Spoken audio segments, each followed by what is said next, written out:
Hi, welcome to the neighbour girls channel. நாம் இன்னைக்கு எப்படி பீஸா பண்ணுறதுன்னு பார்க்கலாம். எங்களை ஃபாலோ பண்ணிக்கோங்க, வாங்க போகலாம். நாங்கள் ஈஸ்ட் சொல்யூஷன் ப்ரிப்பேர் பண்ணுறோம். அப்போ தான் மாவு ஃப்ளஃபியாக வரும். அதுக்காக 2 டேபிள் ஸ்பூன் சுகர், அது வார்ம் வாட்டரில் போட்டுக்கோங்க.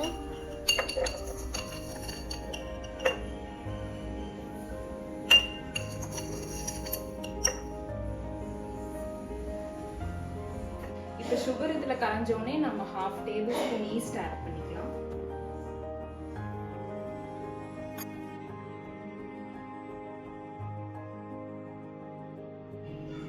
நம்ம இப்போ 200 கிராம் மைதா ஒரு பவுல் எடுத்துக்கிறோம். அது கூட 1.5 டேபிள் ஸ்பூன் சால்ட் சேர்த்துக்கலாம்.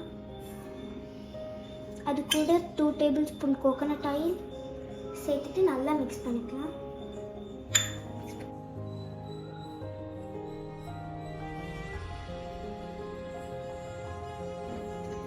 இது கூட நம்ம ரெடி பண்ணி வச்சிருக்க ஈஸ்ட் ஆட் பண்ணிக்கலாம். இதில் நல்லா போட்டு எல்லாம் மிக்ஸ் பண்ணதுக்கப்புறம் நாம் ஒரு 1.5 to 2 hours இதை மூடி வச்சுருந்தா மாவு நல்லா ஃப்ளஃபியாக வந்துடும். பீஸா சாஸ்க்காக ரெடி பண்ணி வச்சுருக்கிறது நம்ம இப்போ குக் பண்ண போகிறோம்.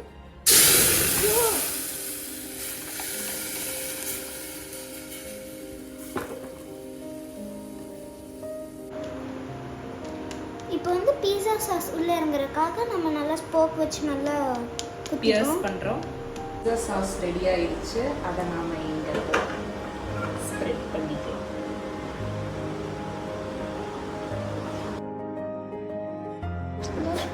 இப்போ நம்ம டாப்பிங்ஸ்க்காக கேப்சிகம், ஆனியன், பன்னீர் இதெல்லாம் ஆட் பண்ண போகிறோம்.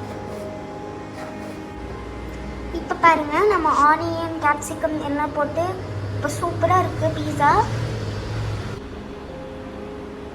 இப்போ பாருங்கள், சீஸில் வச்சாச்சு.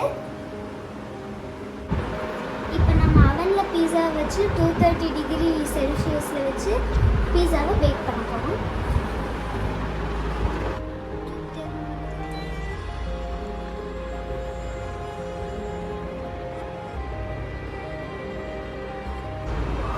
சீஸ்லாம் நல்லா மெல்ட் ஆகிருக்கு. நம்ம வச்சுருக்க 230 டிகிரி செல்சியஸில் நம்மளோட பீஸா இப்போ வந்து சூப்பராக ரெடி ஆயிடுச்சு. நல்லா சீஸு, கேப்சிகம், ஆனியன் எல்லாமே நல்லா பேக் ஆயிடுச்சு. இப்போ நம்ம கட் பண்ணி பார்த்துடலாம்.